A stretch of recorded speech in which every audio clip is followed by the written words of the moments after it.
Okay. Oh, excuse me. We are going to go ahead and get started. Happy Friday, everyone. Just a reminder, as you're aware, if you've been here in the other sessions, I'm Lisa Carth. I'm with FEI Systems. And behind the scenes, I have Jack Horning. I'm changing our name um, to support us should anything technical come up. Leslie, I'm sure everyone knows you, but on the off chance there's somebody new, would you like to introduce yourself? And if there's anything you'd like to say based on the previous sessions, please feel Sure. free to do so. Will do. Hi, everybody. Happy Friday afternoon. I'm Leslie Miska. I'm the Information Services Manager at the Office of Aging and Disability Services. I am sure that Lisa's correct and you all are familiar with me at this point, but if not, I am the project manager on this Evergreen project and I oversee our electronic data systems.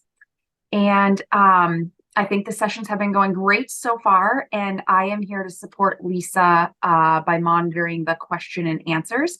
So please feel free to type in there. I will remind everybody, I know a lot of you have already been on the first two sessions, but I'll, again, in case there's anybody new, this is a high-level technical overview of some of your features and functions in the Evergreen system.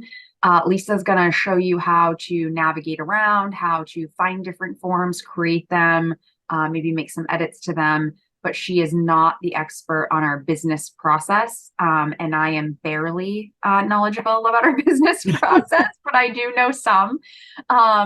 So I am going to help try to answer some questions, but I would say if you have business process related questions, we do have some additional training sessions in January. You should certainly get registered for those so that some of our business team members could help answer some of those. But again, I'll monitor the Q&A and I'll do the best that I can to respond to the questions that I can.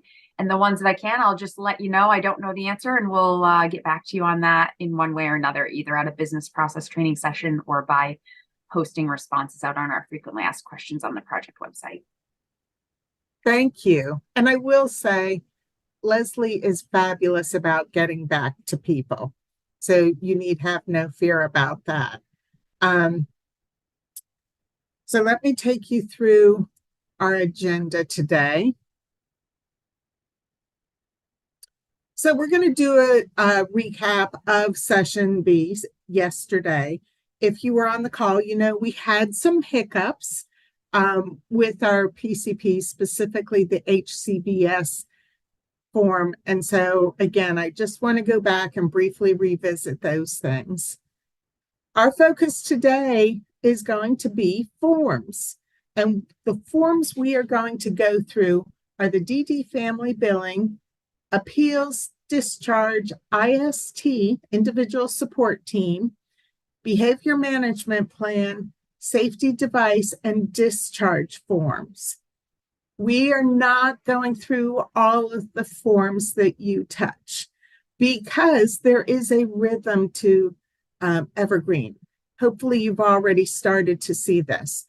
And if we went through every single form, we would drive you absolutely crazy because all the forms work the same way in the system.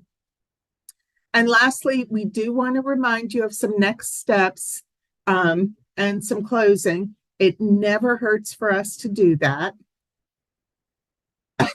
And as Leslie mentioned, send her the questions. In your Zoom toolbar, you have a Q&A icon. So please use that to ask your questions of her. Please don't hesitate on that. Okay. A couple things occurred yesterday. So I want to just be transparent and put those out there to you. One, the survey did not work for a number of you. And we found it was set to have or to collect your information only once. We have reset that, and we are going to give you a survey at the end of the session. And again, just like before, please fill it out. It really does help us out. The other thing is we ran into some hiccups in the training environment. And if you remember, it started, excuse me, moving very slowly, right about the time we were working on the HCBS form. I did testing after the session yesterday. I had our business analyst take a look at it, and it looks like it was just a hiccup in the system. Sometimes that happens with sandboxes, and I can't tell you why. I have just found throughout my career it has happened a couple times. I will also tell you that I have worked in this system daily for months, and that's the first time I've experienced that. So I want to go back to the system, and I'm going to log in again. Now, also, so that you know, once you go live, you have a limited number of instances you can attempt your password and your username. And if you don't get on in that time, you do get locked out of the system. In the training environment, we don't want that to happen to you, and we know that it could. So we have removed that restriction or put it incredibly high so you don't have to worry about it. I'm going to again choose my organization, Evergreen Training, Baxter Foundation, and I'm working as myself. You're familiar with the home screen. I'm going to do my search the way you will want to do it when you're playing in the sandbox. In this instance, the first name of my person is Paul Jenkins. So the first name and the last name I'm inputting, and that will give me my results. Now for you all, you will likely want to do a sort because you're going to get more than one result. Okay, and now I'm in Paul's record. I'm going to come down here to forms. And where we left off was the person-centered plan. And specifically, I attempted to do the HCBS rights modification, and I was getting a message that it had already been completed. Well, I have since done it with Paul, created the form. I also created the provider assignment. Once I did that, I continued with completing the form. I had to provide a narrative on the PCP and the person's experience. There is a survey for the person about the meeting. From there, I went to signatures. Now, for our purposes, I just did electronic signatures. Remember, if it's a written signature, you will attach it to the PCP. And you've seen a lot of attachments occur, so I'm sure you're very comfortable in that. But I do want to remind you, a written signature is not available in the assignments icon. You can only access it through the PCP. So then going down, I completed the summary of the plan. And again, there were more signatures that were collected. So we're checking in with the person the whole way through. I set this to plan complete.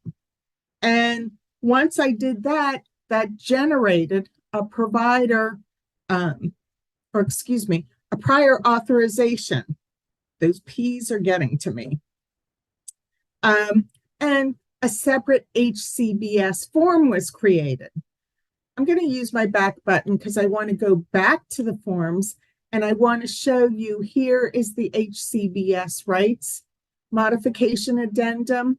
And it has a section down here that the provider completes. And when the provider completes that, or afterwards, they're going to update the status. The form then comes back to you. How do you know it's there? I'm sure mentally you're saying notification, and you are absolutely correct. And at that point, you'll go in, you'll take a look at this, and you will approve it. Now, the next thing that we did was the application reconsideration packet. And this is where we linked forms. Now, I think we had to do the annual before we did the initial, but there is the initial. I want you to just see what it looks like. It's the application. If this was an annual or a subsequent one, it would say reconsideration. And again, it's a forms. And the idea is that there are all the forms in one place. So if you or the reviewer wants to see them, you can open this up, click on the form, and it takes you right back there. I'm going to go back to where I was.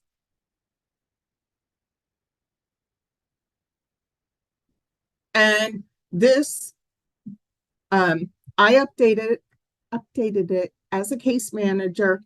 I forwarded it to the DD waiver manager, who took a look at it, approved it, and determined the person was medically eligible.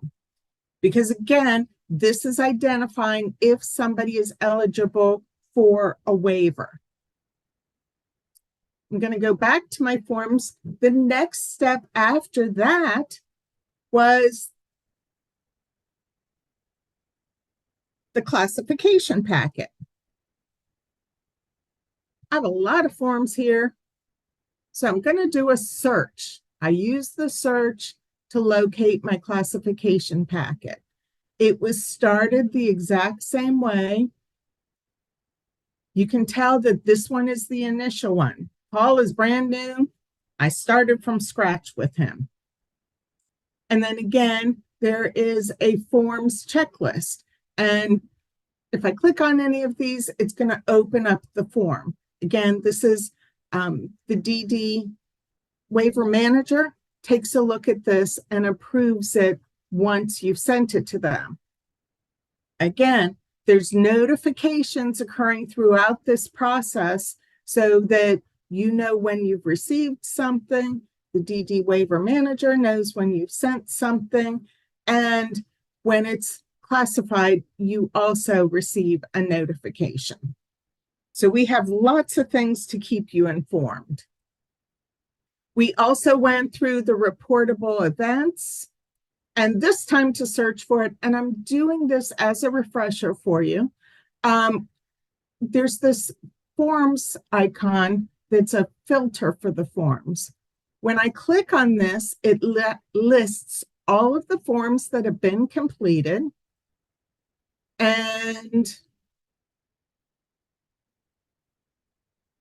I'm not seeing the reportable events on here. Oh, you know what? I did not do a reportable event for Paul.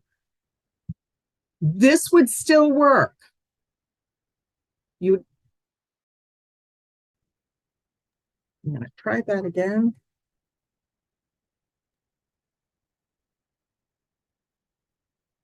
I want to show you that filter again, and I just want to remind you how to start change or annual PCP or comp assessment.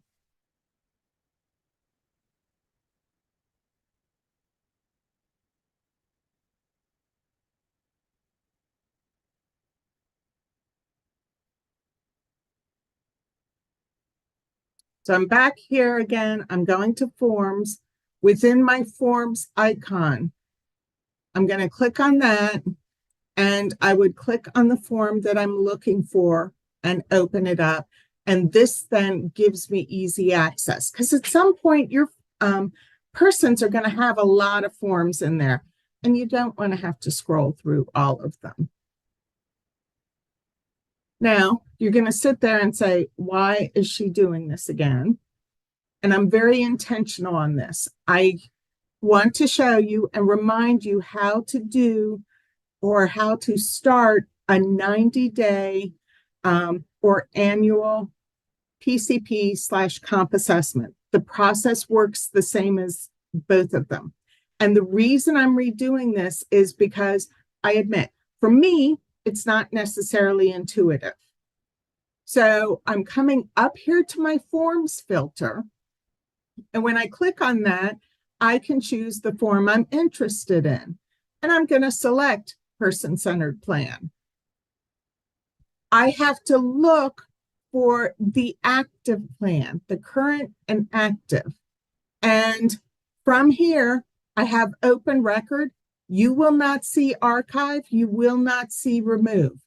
That's again, remember right now you have more access than you typically would. I do have the revise button. So I click on this. I'm asked if I want to revise this plan, and that moves me forward in the process. I don't want to revise Paul's PCP right now. Okay. In the package you're going to get that Leslie's going to send out, at the bottom of it, there is a reference to how you start these forms where you're revising them. Okay, and now I'm going to move into today, our first form. Sorry, I have a piece of fuzz there. We're going to work and show you the DD family support billing today.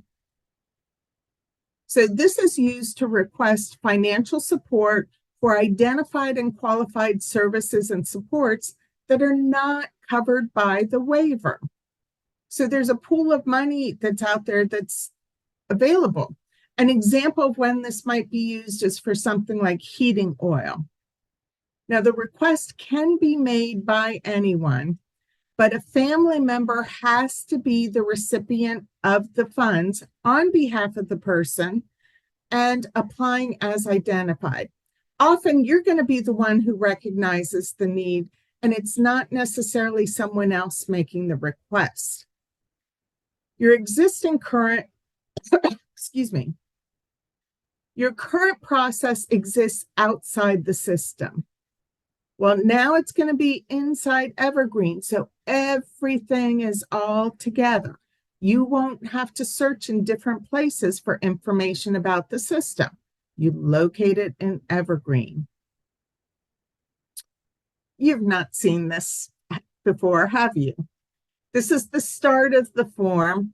Again, the category, the form was selected, and then there are the section of the form to fill out.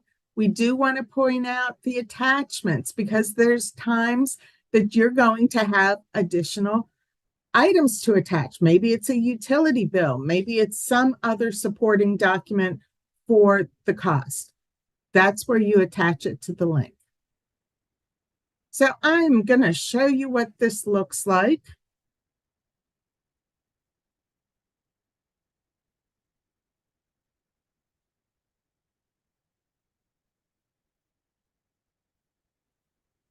All right, I'm going to come back to my forms I'm in my forms.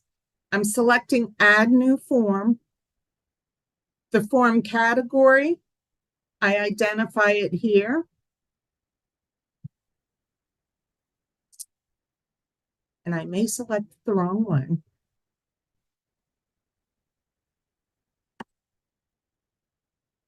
Okay, I did select the wrong one. It's in service authorizations, and that makes sense because this is associated with money and it has to be authorized. So there's the DD family support billing. I click on next. Am I sure? Absolutely. So I saved that.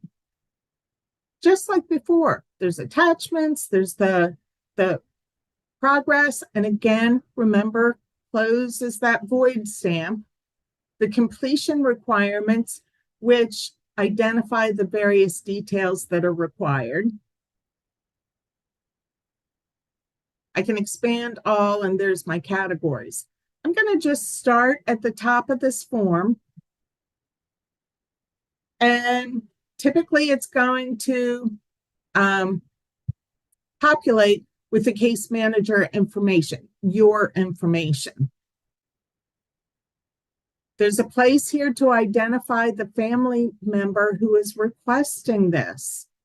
Now, one of the things that I learned when testing this just recently is that you have to have for this form the address and phone number for the family member.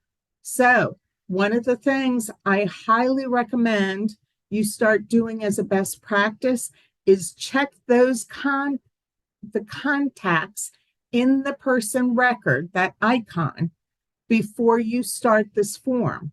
Because if you start this and that information is not available, you will have to close this form, add the information to the records icon, the contact section, and then restart the form. So with everything you do, you want to just get in the habit of checking out that records icon. I'm going to save this information. I'm moving down to the family support details. There's nothing here right now. I can edit the date if I would like to, but I'm going to leave it as is.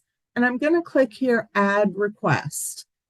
And here's where I'm going to add the type of service, the coding, the requested amount. And like before, I'm just putting in random information.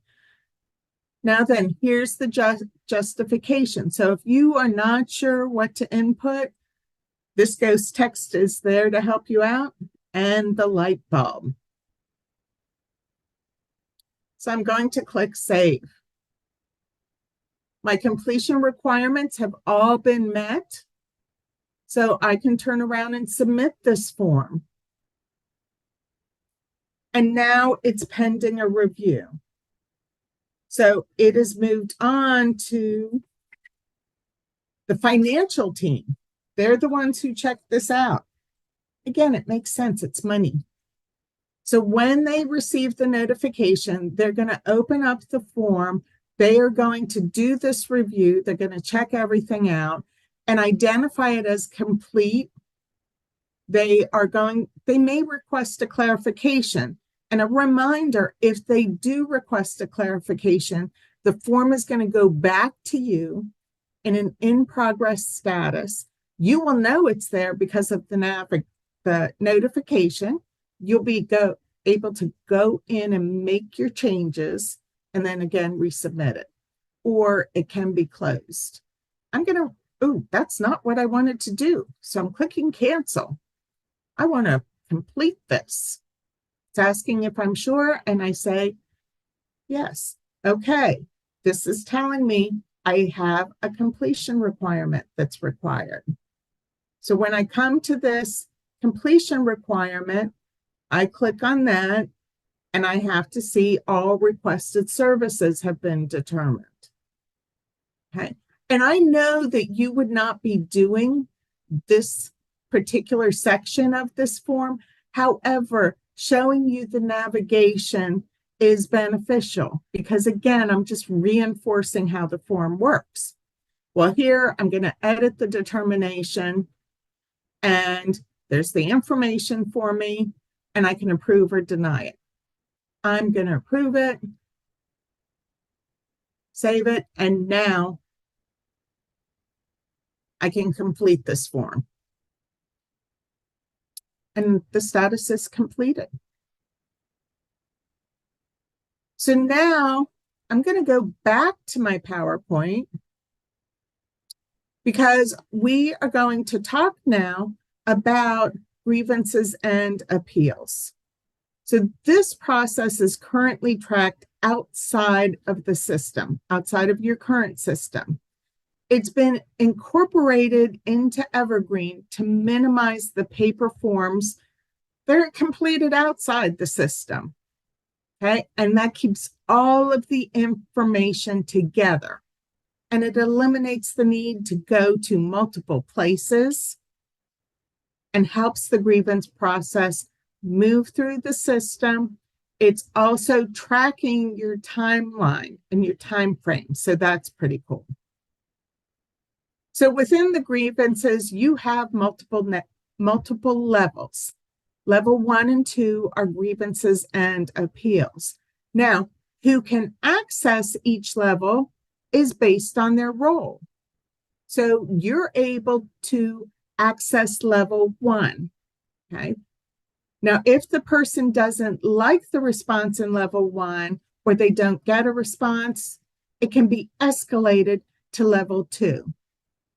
And that's the ODES program administrator. And again, if needed, then it can be escalated to level 3. And above level 3 is the commissioner's office and possibly court. Again, you have 8 days to fill this out.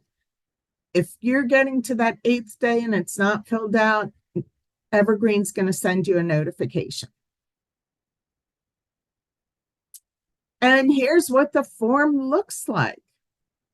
Again, access the same way. Completion requirements. They look the same. So let me show you this in the system. I'm back at my forms. New form, my category. I'm scrolling down here. It's not its own category, so I'm going to check out case and care plan forms. Here, there is a form specific to grievances and appeals. So I identified that, I clicked next.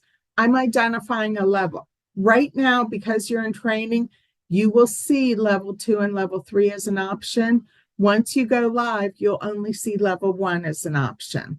Again, you see more because we had to give you broader access for your practice. So there's level 1, and I identified the reason. I can change the date if I'd like to, and I hit save. You have the tools at the top. I want to open up my toggle, and I'm just going to work from the top down. I cannot make edits. There's no pointer finger, no pencil icon. Administrative actions. I need to click this add administrative action. And this is basically asking for an extension in time. And there's an identification of the reason. I'm going to cancel this because you can see here the requirements, completion requirements have grievance and appeal information. There is not a completion requirement for the administrative actions. So here I'm coming down to something that does have it. So the reason for the appeal defaulted. Again, you would put in the information just like you do today. I can change the date, and then I'm going to save this information. Again, I'm going to work my way down to additional grievance information. And there's my pencil icon and my pointer finger. So here it's required. I do have to add the dates of the incident. And I'm just going to select today. The agency and provider. Their information comes from Evergreen. The names of the people involved. Well, here I can type it in.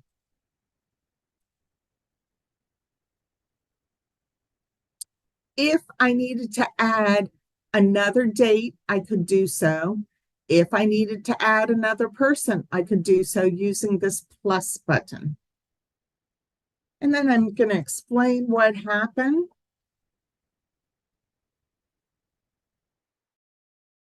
Remainder of the fields. And you'll be able to go in and play in the sandbox and look through all of these different items. And I'm going to then move to the appellate information. And here again, I have an add button. I have to use this button to add the information. And I have a drop down here. And I can select contact. And I want you to see it lists the name from the contacts in the person record icon. I'm going to select Jules. That tells me about Jules. And I'm going to click Save. And then I still need to do the disposition details. Click to engage it. And I have my selections here. I'm just going to identify my date and save. And then you go through your typical process. My completion requirements have been met. My status is in progress. So I am going to submit this. I can pend it. Okay. Put it as pending, but I'm going to submit it.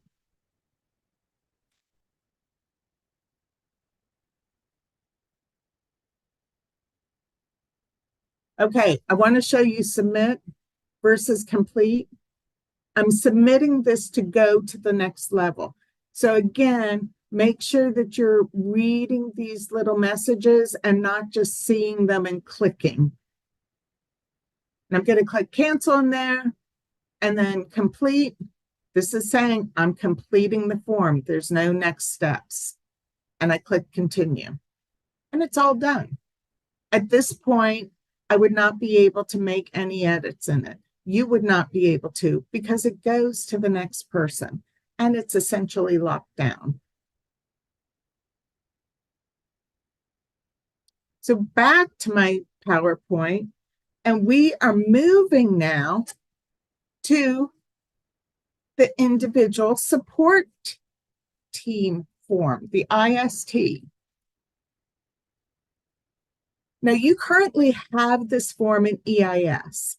The form that's in Evergreen is consistent with your current form.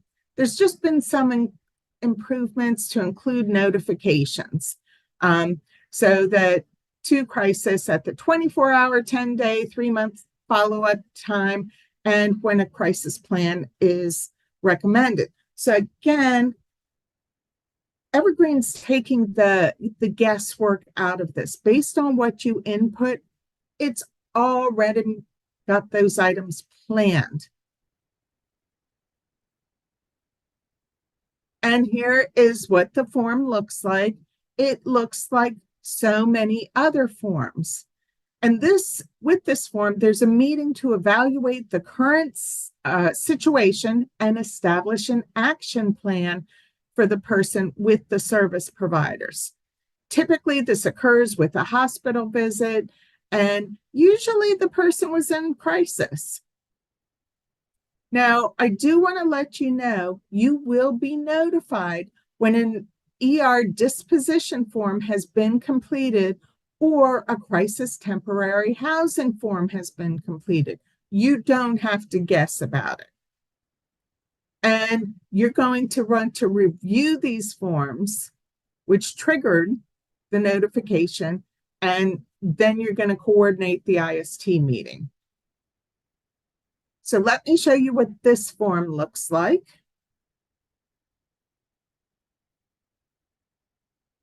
I'm going to go back to my forms, and I'm going to click on Add New Form. And the form I'm looking for is an IST. I'm going to select Case and Care Plans. And there it is, Individual Support Team. And click Next, and then click Save. Now, around here, you're seeing the rhythm and how this is the same all the time. Around here, I tend to say a form is a form is a form because they all work the same way. And I'm still going to show these to you. So there's the status, the completion requirements, and I want to open up my toggle. The individual support team, I'm going to enable that and just identify the date.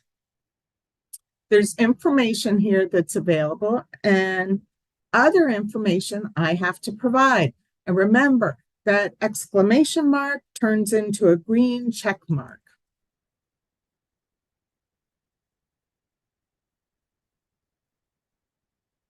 And training,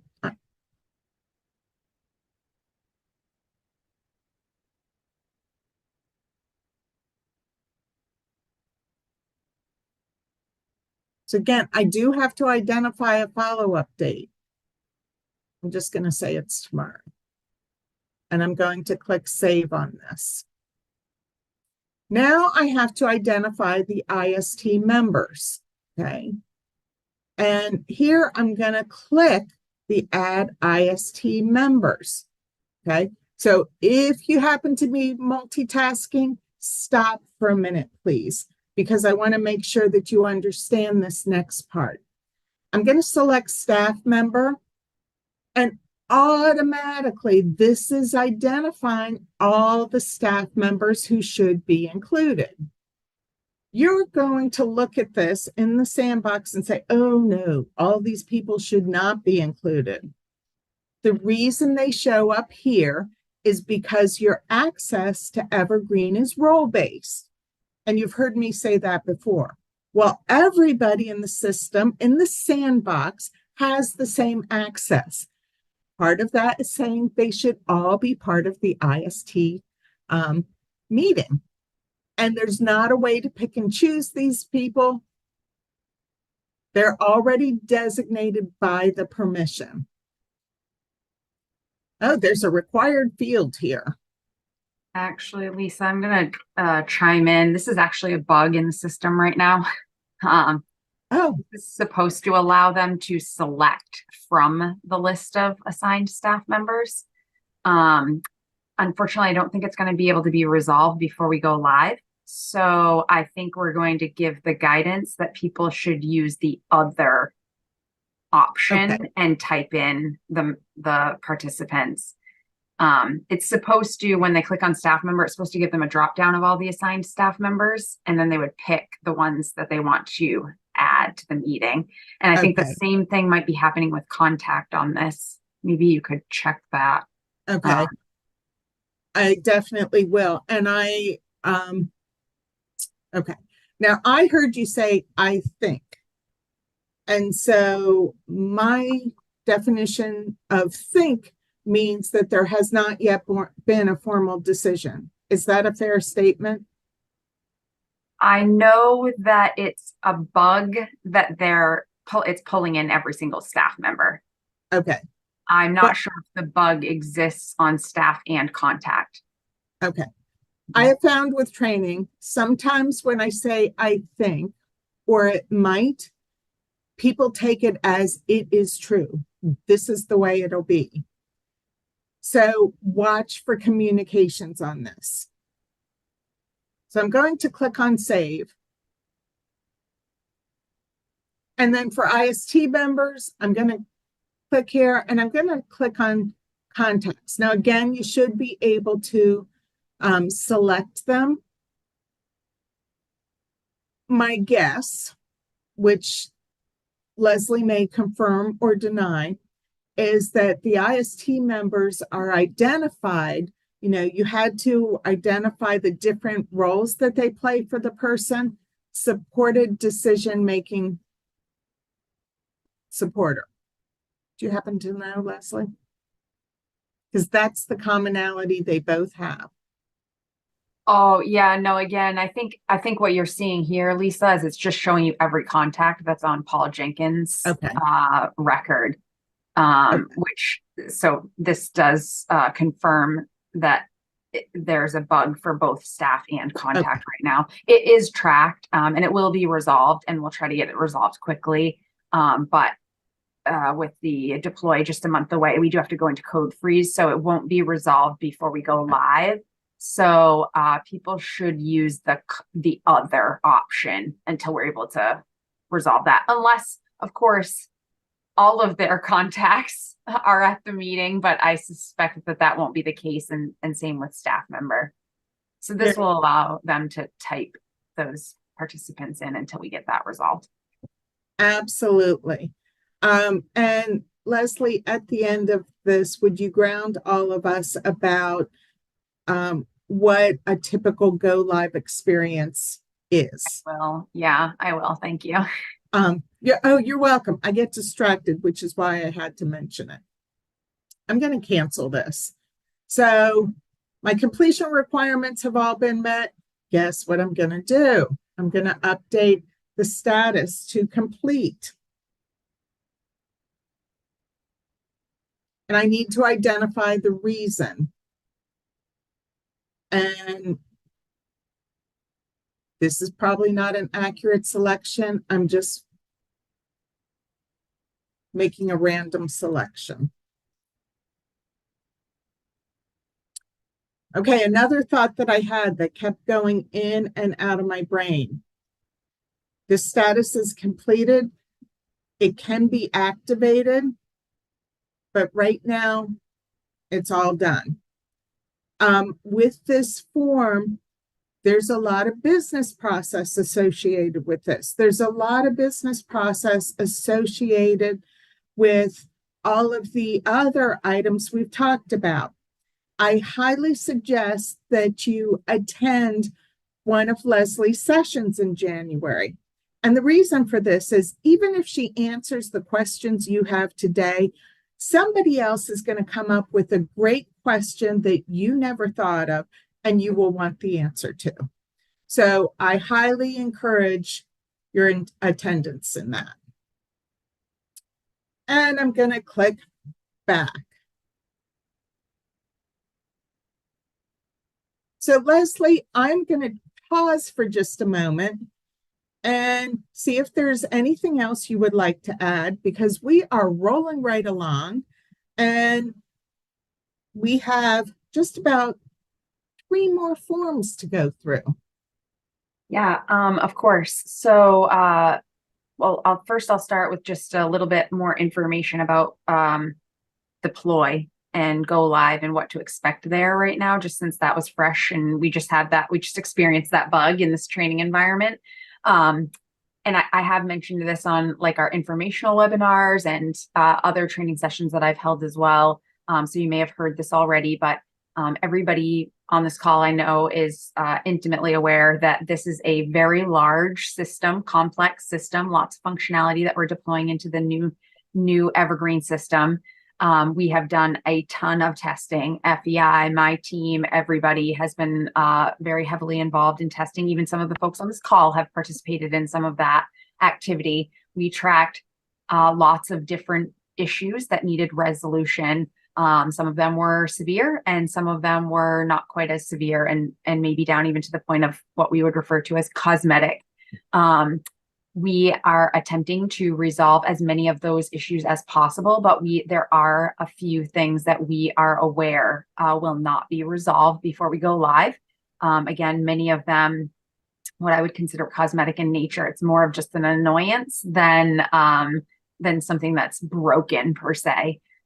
So we are, like any other system replacement project, we are going to experience a few pain points, but those should be far and few between, and the benefits will far surpass the pain points that we'll have when we go live.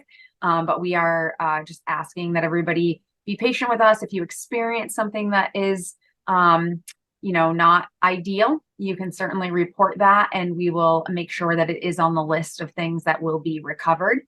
And we do have a plan to get those recovered very quickly after deploy, and we'll be continuing to enhance the system as well. So even things that, people wish were different, not that it's broken or anything like that, can be reported, and we'll be adding those to the list for future enhancements as well. Thank you. Yeah, you bet. Aside from that, I will say that the DD Family Billing Support form and the IST form, these are forms that you grievances and appeals is a process that you currently use. But like Lisa mentioned, grievances appeals has been handled outside of the system to this point. So same process, just a form inside of the system now. Same with DD Family Billing Support. Same process, just a form within the system now. So these are some new, more efficient ways to capture the data, get it reviewed, get it approved, move it through the processes. IST forms are currently captured in EIS, will continue to be captured, and no significant changes for IST form. So hopefully this is all sounding familiar and making sense to you. And I'm sure that it will as people go in and play. So The behavior management plan, or the BMP. This again is an existing process. The form you see in Evergreen mirrors your current form. Okay. It's separate from the PCP in Evergreen. So it's not connected when you first create it. It is, and Leslie, I'm going to pause right now so that if I misstated that, you can correct me. I apologize, Lisa. I did not hear your statement exactly. I was saying that this is outside of the PCP. Yes, So it's not form. integrated into the PCP. It's a separate form that is filled out outside of the PCP. However, the PCP will, if a behavior management plan exists, the PCP form will display that a behavior management plan exists, and there will be some questions around the review of that plan. Yeah. And I think that's so cool. So if you fill it out for the next PCP, it will be there. You don't have to worry about that. You will have to check it and see if there are changes, but a lot of the information is going to automatically be there for you.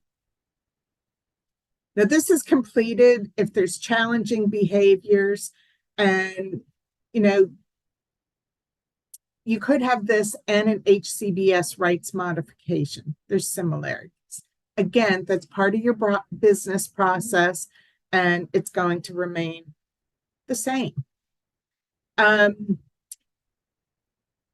Like I said, the form mirrors your current form, and it's identified or created when there are limitations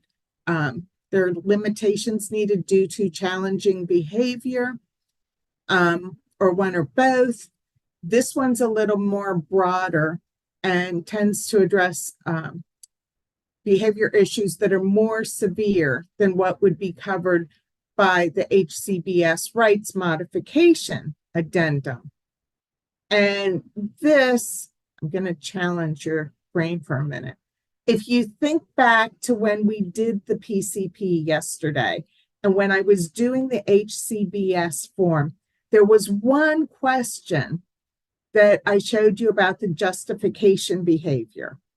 And I told you you had to select no to it. If you selected yes to it, you were basically saying this is needed.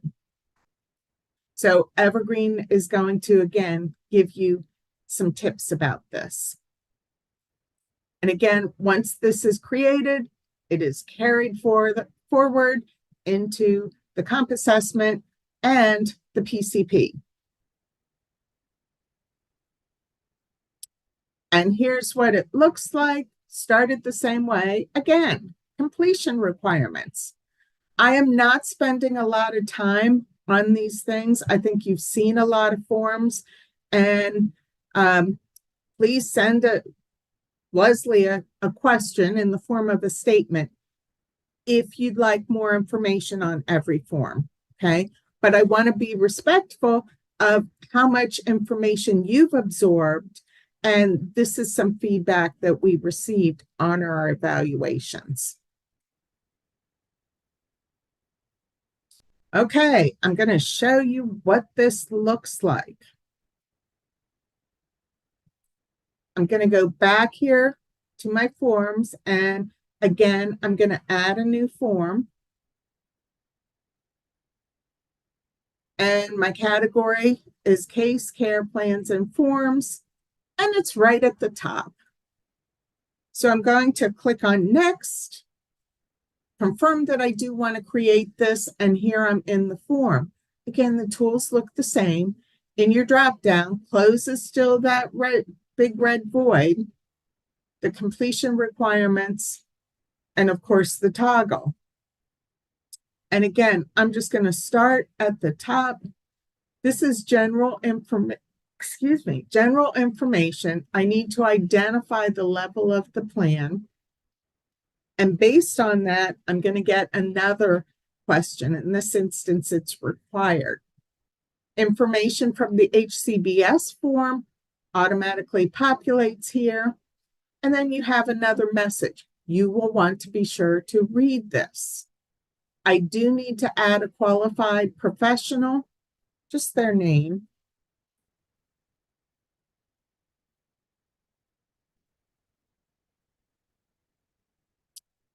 And I could add an additional qualified professional if it was needed.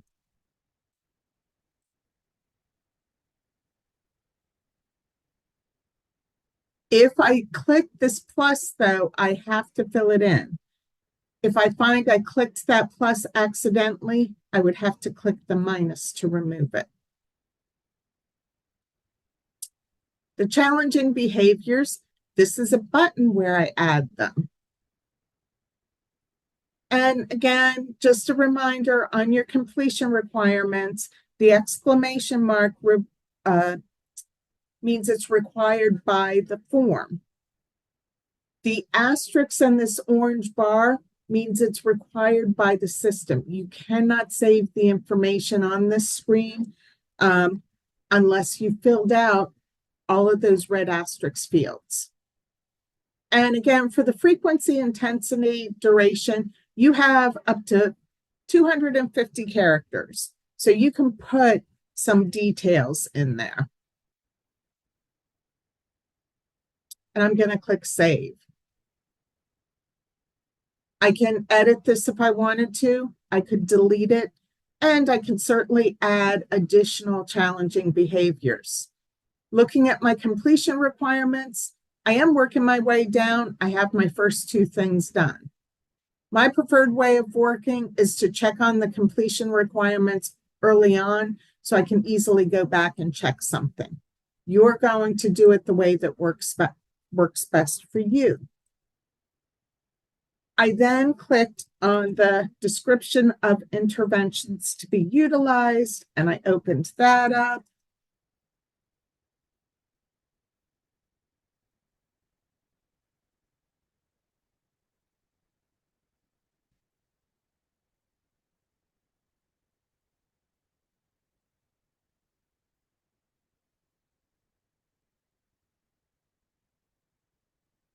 And I'm going to click save here.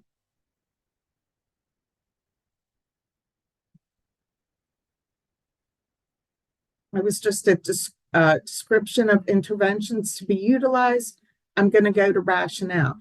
And again, as you get used to this form, if it's easier for you to jump around as you fill it in between the different sections, go for it. Evergreen has that flexibility for you.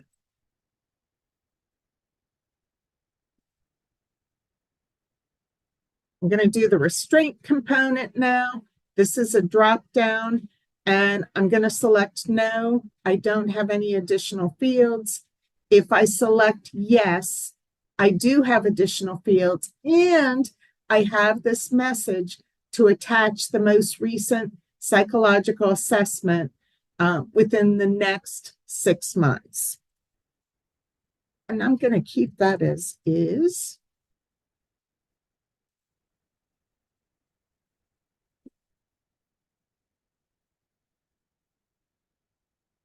I'm now moving to specialized restraint. And again, there's a drop down.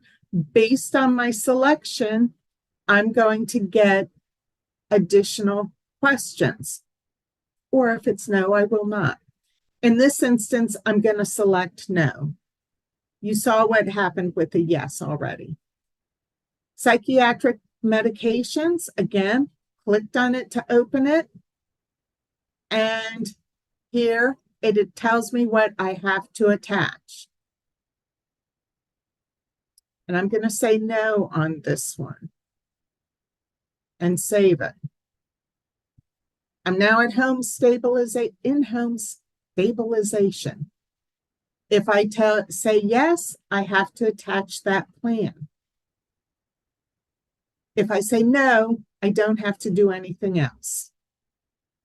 So when you are in the sandbox, play with these different things so you can see how the system responds to you and what else you might have to do. Transition plan, I'm answering no to that. and then signatures. So I first have the signature for the guardian, and I'm going to do an electronic signature and input the name and hit save. Now it's time for the person's signature. It defaulted to self. I could do a written signature in which I would complete an attachment.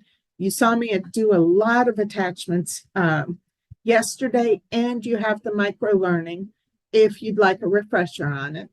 I'm just going to do the e-signature. And my name is Lisa CM for now. I'll click save, and I'm still scrolling down. Oh, I input the wrong person. This is Paul.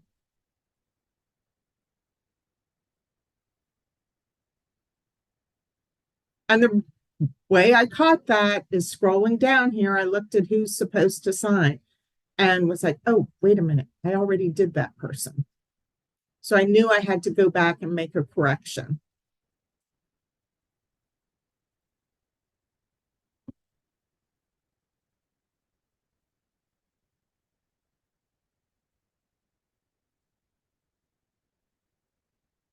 And this one does require a case manager supervisor.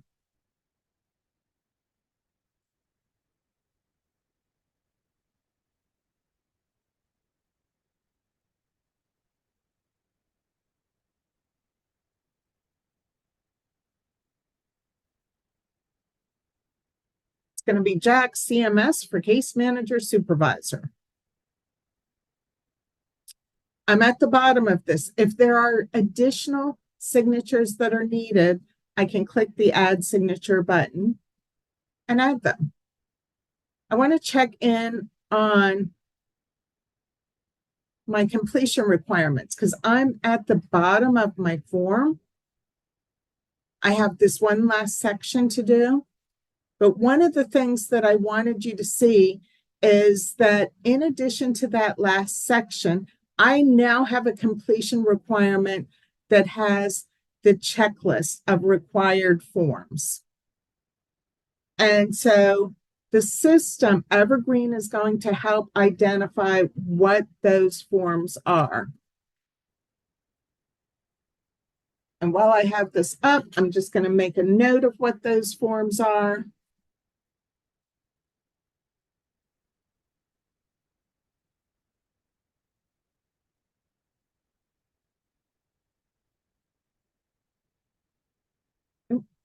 So I'm going to come down here, take care of the evaluation.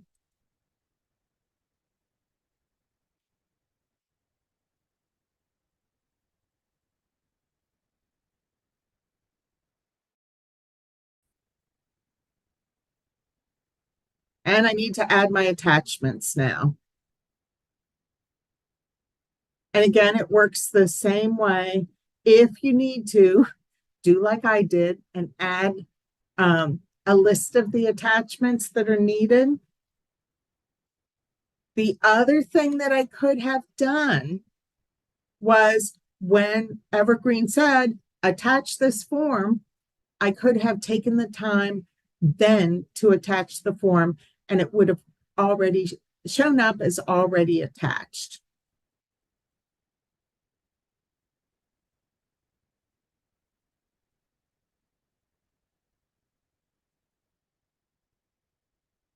Now, I did one of these earlier today, and on a lot of the questions where I answered yes today, I answered no.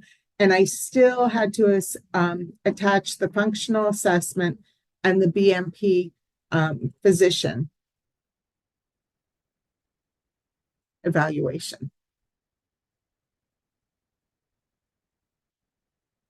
Nope. I have one more.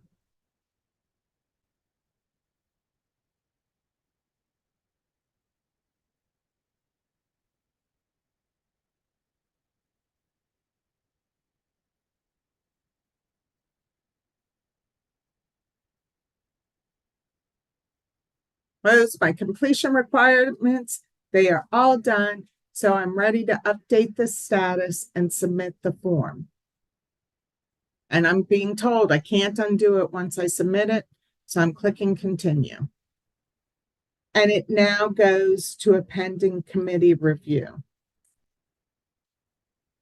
So that committee is going to get a notification. They are going to take a look at this form, see if there's anything that they would add. They are also going to add their decision here. And once they add that, at that point, they can update this. Now, if it's a request clarification, again, like other forms, the status of the form is going to revert to in progress. You will get a notification that the clarification is needed, and it will tell you what is needed, what clarification is needed. I'm going to go back to my forms.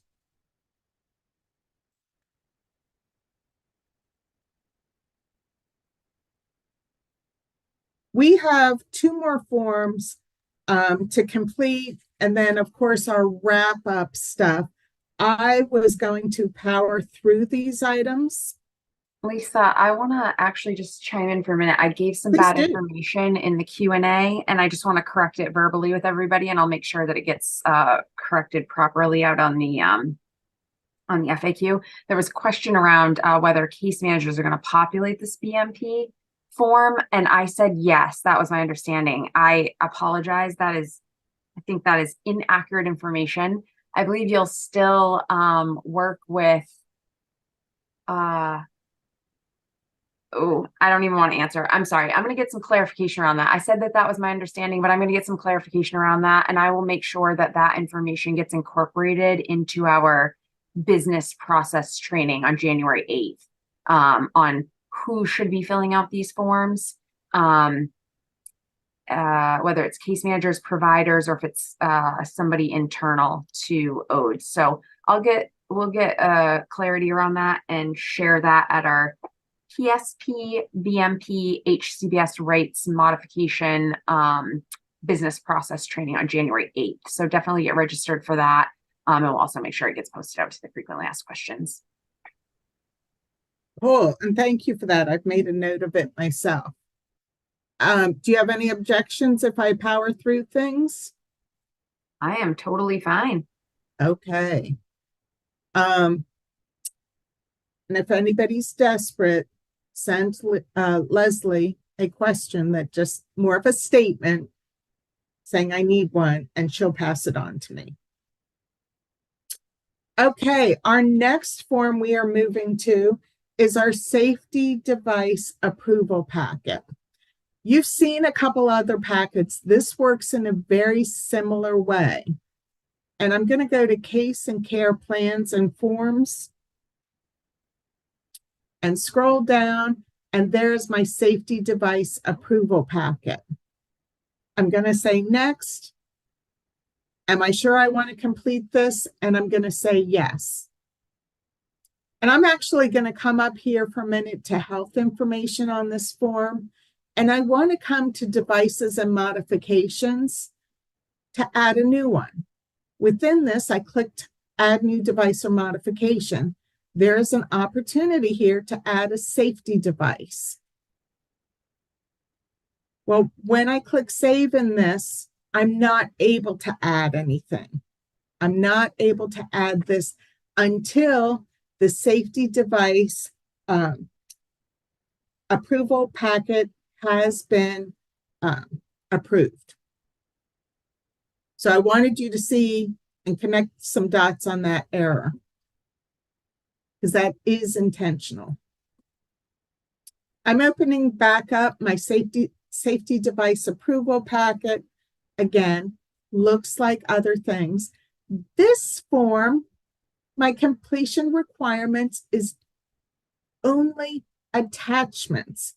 And the reason for this, there are two attachments required: the safety protective device request form and the safety protective device approval form.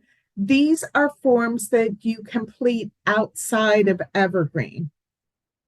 And you will complete them. You will then, because we want all the information about the person in Evergreen, you would start this form so you can attach those two forms. And so up here, I'm going to click Add Attachments. And again, I'm going to do this so that I can submit this form. It's only giving me two choices of what to attach. I love that I don't have to guess.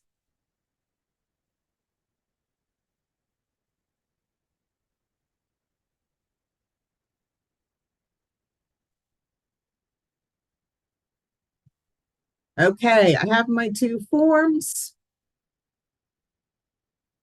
My completion requirements have been met. Now notice the one section is just basic information that came from the PCP. The other section is not for you. Yes, I have that pointer finger that I can make changes right now, which would be after I submit it. But you would not see that. You would just go up here and submit the form, confirm that, and it's going to move forward for the approval or the review team. And they'll take over from here. Okay, we're moving to the discharge form. And I'm going to just talk about this. I'm not going to actually complete it. And the reason for that is that if I discharge Paul, I can never use this record again. And I tend to use my records for a lot of different things. So when you are practicing in the sandbox, we have you looking at a discharge form. Please look at it. We have asked that you not complete it because as soon as you complete it, you can't work with your person anymore. So this is one form that you don't want to complete. Case and care plans. And what? Second form, discharge form. And again, I have the program unit and then the comments here.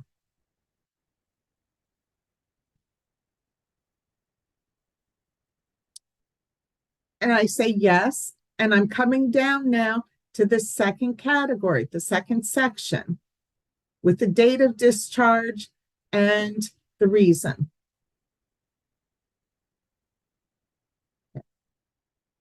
My completion requirements have all been met. It's at this point that I'm going to stop because if I do this complete, Paul has moved on and I cannot use him anymore. If you select complete, your person has moved on and you cannot work with them again.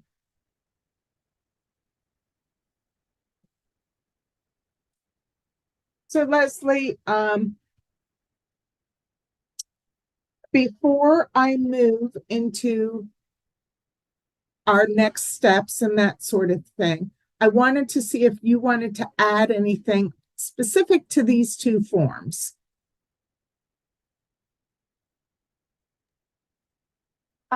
No, I don't think so, Lisa. I mean, the discharge packet is a new concept. Being collecting that information into this packet in the system, but the process remains the same. Same for BMP. The processes remain the same as they currently are. It's just that they're being filled out and the information is being collected into these forms in the system. I just need to get some clarity around the BMP and who's going to be filling that one out, but it should be the same process that they're accustomed to. Okay, that sounds good.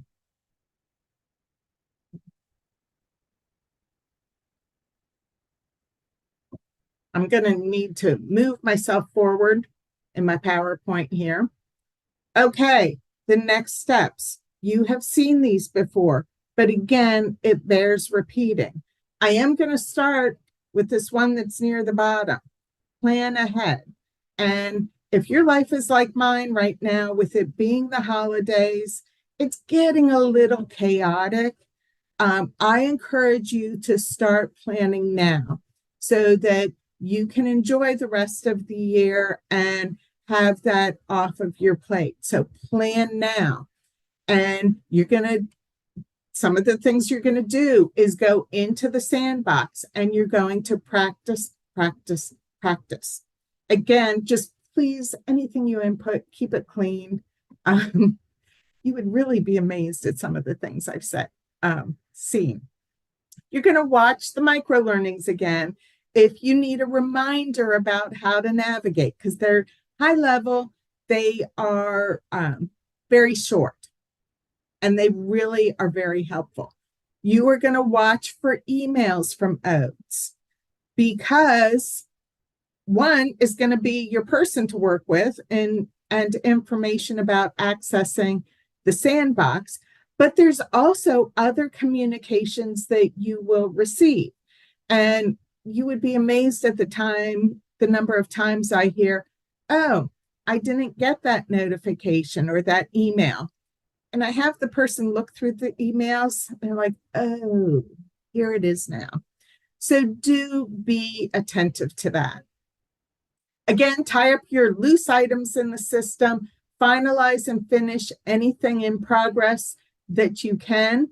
I do want to stop at this one because, Leslie, there was a question from the earlier group. I don't know if it would apply to this group.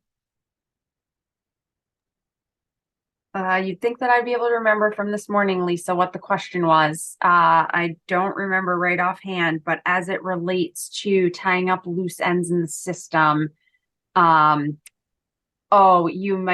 might be related to PCPs and the lock. I think that's what it was. I still don't have the answer to that because I've been in back-to-back meetings all day, but I am going to get an answer to that question. It actually came through, I think, at the beginning of this one as well. And I responded in the Q&A again that I have an outstanding question there.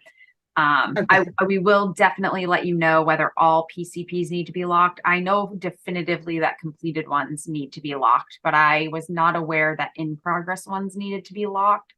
So I think I had been contradicting some information that was going out by email. So we will clarify, we will make sure to get a clear and consistent message out from here on out. But as it relates to tying up loose ends, we definitely want you to get your progress notes into a completed state and your reportable events if you have any in the system, because those two forms will migrate in a completed state. So you won't be able to edit those. You might have to re-enter them if you didn't get them finished. Other forms will migrate in progress status, and you will be able to finish them in Evergreen. Okay, thank you. And all of your questions are really good. I've been doing this for a long time and had trainers say, well, I don't have credibility because I don't know the answers to all the questions. And this is when I worked for a bank and knew all the policies and procedures. Actually, something like this, there's no way anybody can have all of the questions and answers. We just can't think of them. And that's where your questions are so helpful.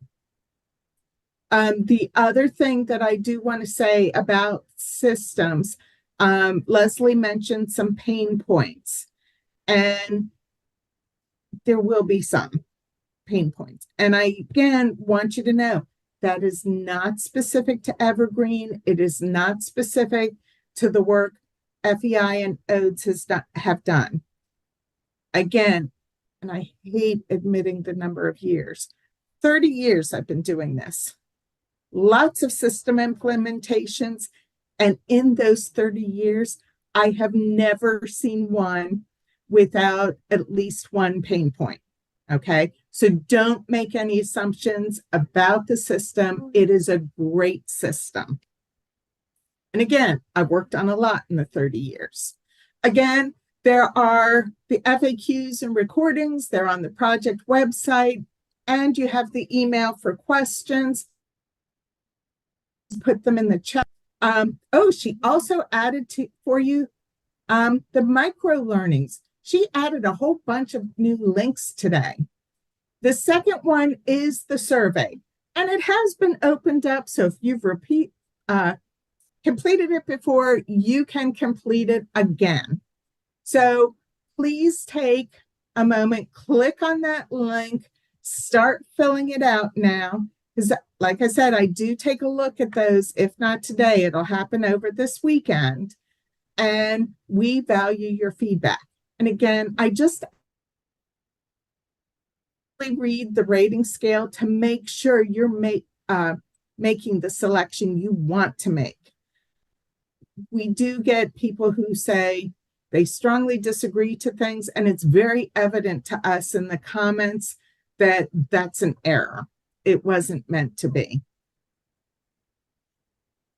Leslie, I wanted to invite you to provide some last final thoughts, knowing that this is the last time, unless somebody decides to repeat these sessions, it's the last time this group is going to be together.